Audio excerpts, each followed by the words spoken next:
Just before the celebrities of Avengers Doomsday took the stage to talk about the big film this December, the Walt Disney Company took a cleaver to Marvel Studios and slashed a whole bunch of jobs.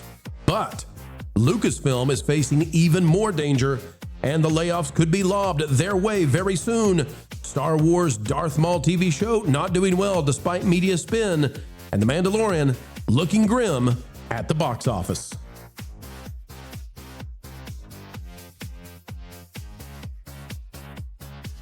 It's a great day. It's a groovy day, folks. Thank you for coming our way to the Pro Channel, where we endeavor to explain entertainment and keep you ahead of the culture curve. As we dive in today, click that like button and we'll swerve on over to the wild and weird world of Disney. The Walt Disney Company, she is cutting those jobs at Marvel, but it might be Lucasfilm next, and we've got the reason why. Hang tight, folks. You're going to learn at PhD level of knowledge when it comes to how they maneuver and manipulate the PR over at the House of Mouse. This is from StarWars.com.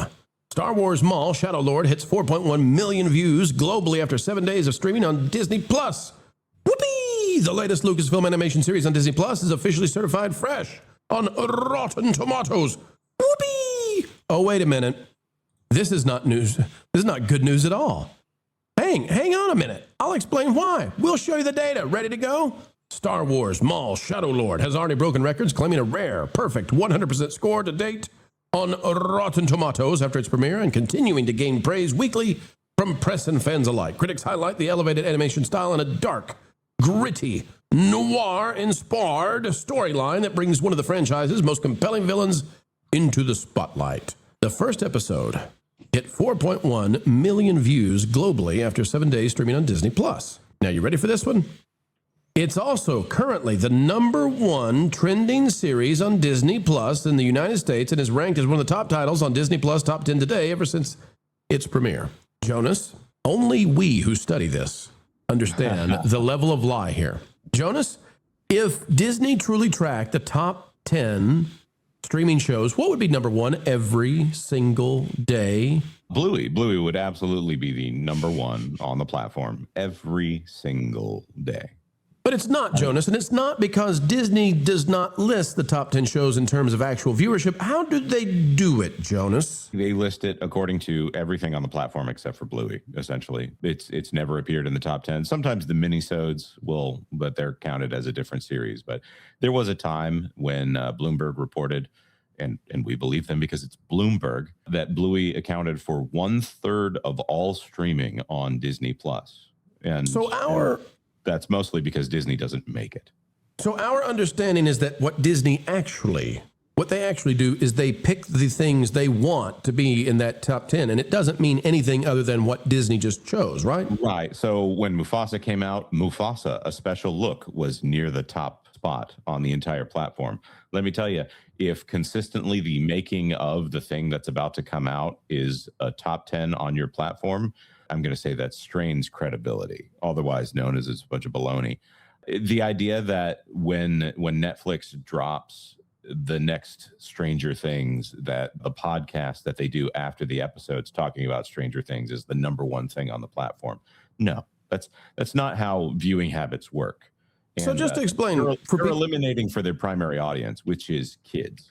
They're still trying to pretend that this is not a streaming platform that is essentially corrupted babysitter content. For people who don't know, there are streaming services that the top 10 means the top 10. The top 10 for Disney is just whatever they picked. They're not promising you that it actually is the top 10 in terms of viewership. So it means nothing for Darth Maul to be #1. They picked it to be their #1. It's their #1. It's like being on the top 5 spaces of MySpace, right? It's my mouse. Take a look at this. Here's how we know the whole thing is a bunch of nonsense. From the streaming original list for television for April 3rd through 9th, the premiere of Darth Maul. Star Force One says Maul, Shadow Lord, has failed to chart on the rankings, coming in at less than 239 million watch minutes despite a 2-episode premiere. Now hang tight, I'm going to show you how bad this is, okay? The lowest one is 239 million minutes watched from the pit.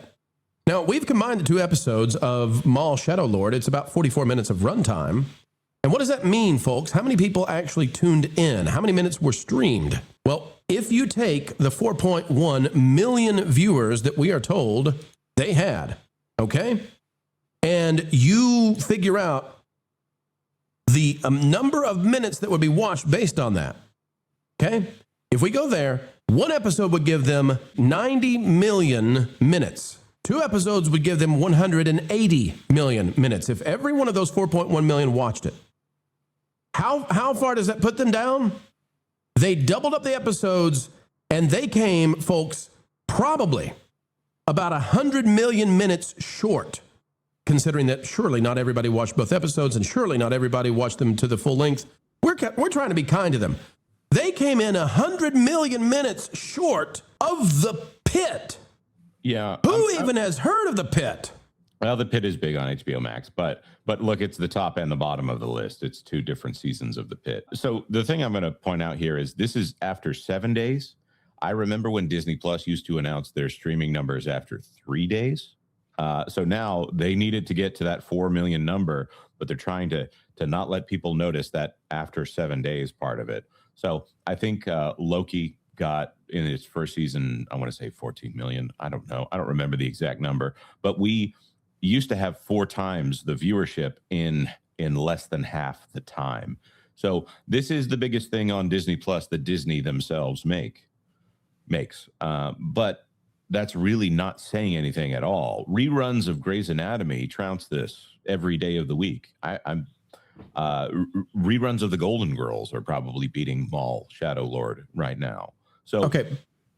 Best case scenario, Jonas. Best case scenario, if every single one of those 4.1 million people that they're touting, if every single one of them over that 7 days watched every single minute of the first 2, they got 180 million watch minutes. 180, which is nowhere close. Nowhere close to the top 10. Right. Nowhere close. I'll say I haven't seen it, but animation is the only thing that Lucasfilm seems to do well at this point. And I can't even say they do it consistently well, because there's still a lot of junk in there that no one is interested in it.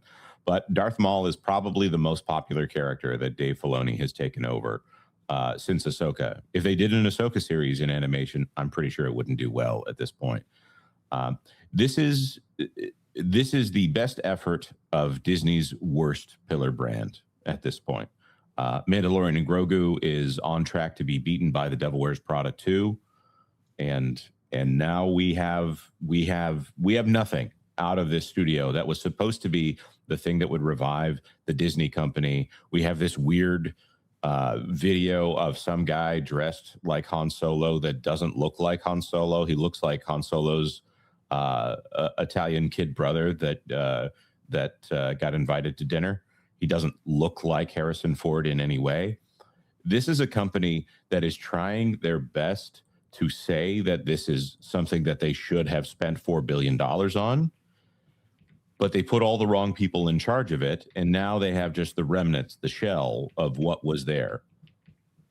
I want to go to Vera real quick. Vera, the situation here is that Marvel, prior to their big CinemaCon announcement about Doomsday and all that kind of stuff, CinemaCon, they're supposed to be throwing everything at this, and Disney, the day or two before that, slashed tons and tons of jobs for Marvel. And people say, well, why? Why would you do that? Why would you preempt CinemaCon that way? And the answer, I think, is they're sending a message to Marvel under new leadership at Disney that, hey, this ship must be fixed. We must get our house in order.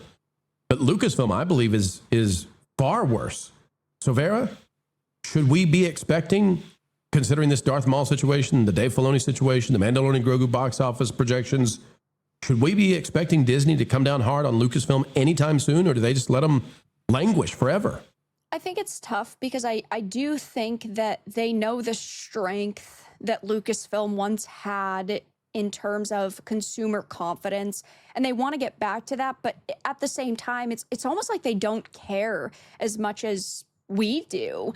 It's like they just want to allow them to continue to do what they want. And when it comes to the layoffs that Disney's gone through, 1,000 people out of 231,000 doesn't sound like a lot in the grand scheme of things. But when you're basically slashing complete divisions, that's when it gets really muddy. Like the waters get really muddy and it looks very serious.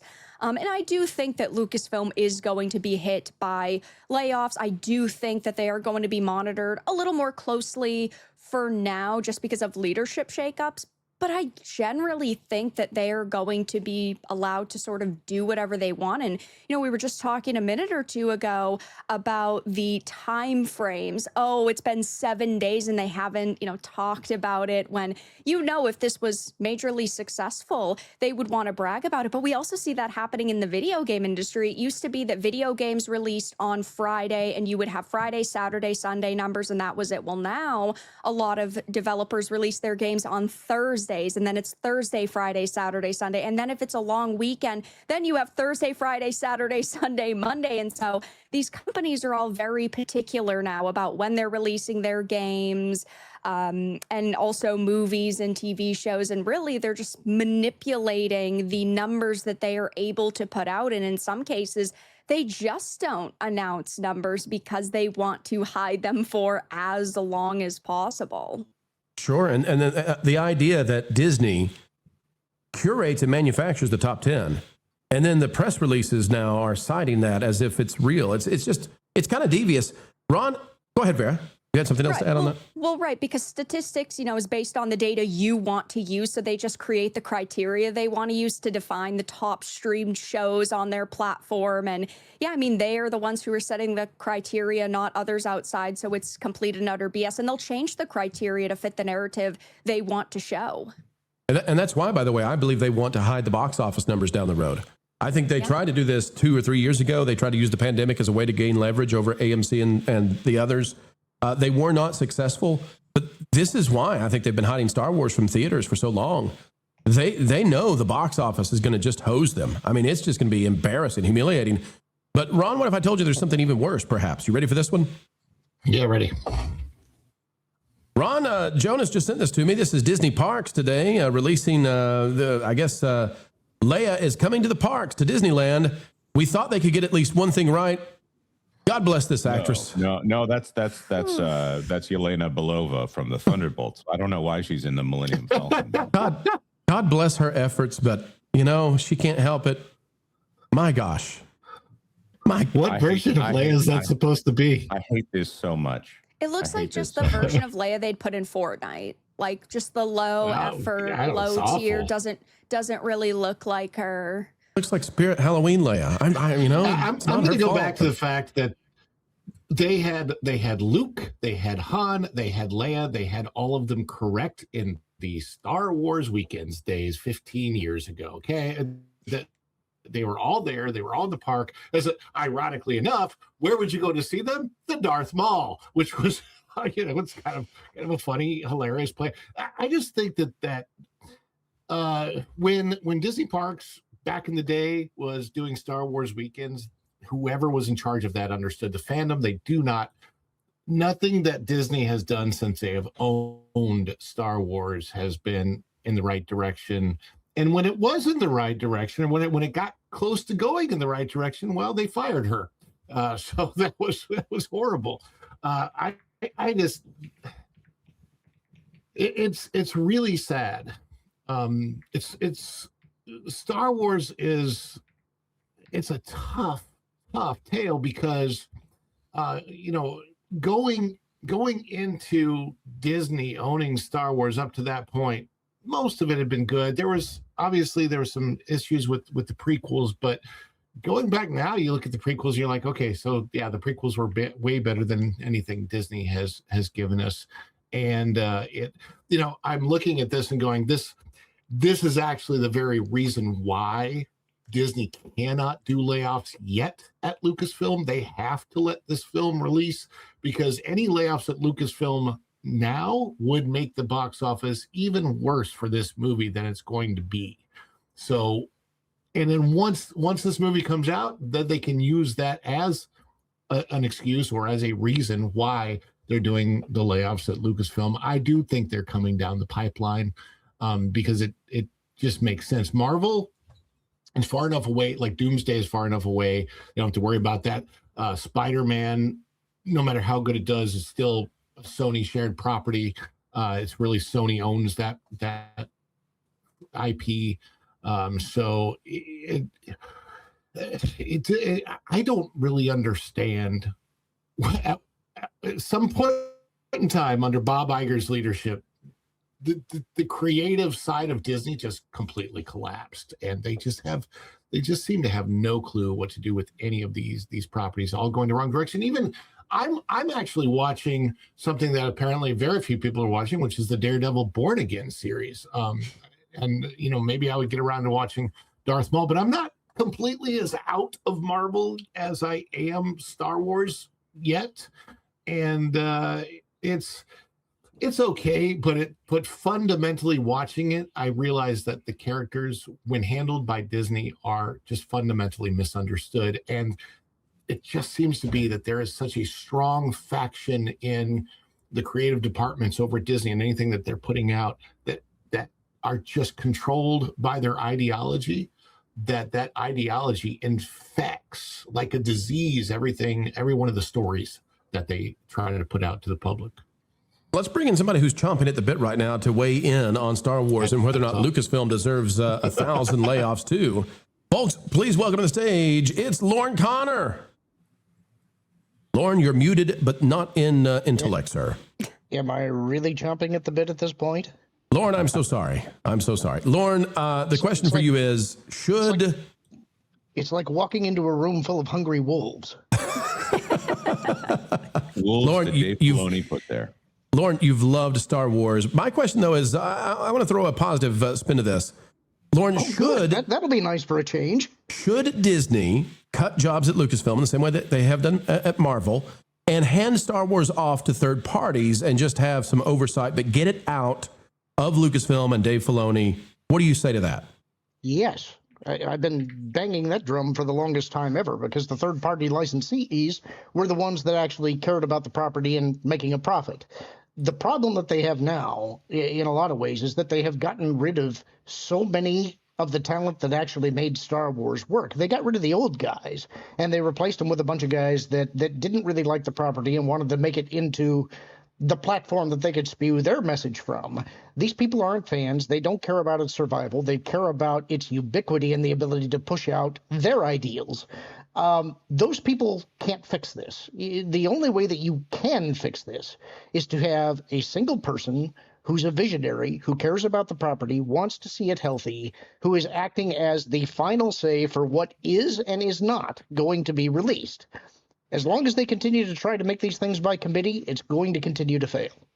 Bear, I'll come to you for the final word on this. It's amazing to me these companies try to engineer the belief that they have successful shows. And I don't know if it's to try to trick AI for down the road or what it is that they're up to, but nobody's buying it.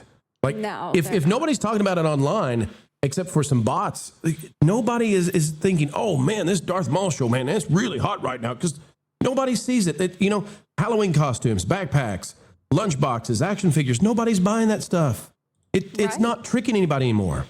Yeah, no, it's not. And I think that part of it is them just, continuously pumping out product in order to make money. They view it as a cash cow, and that's obvious.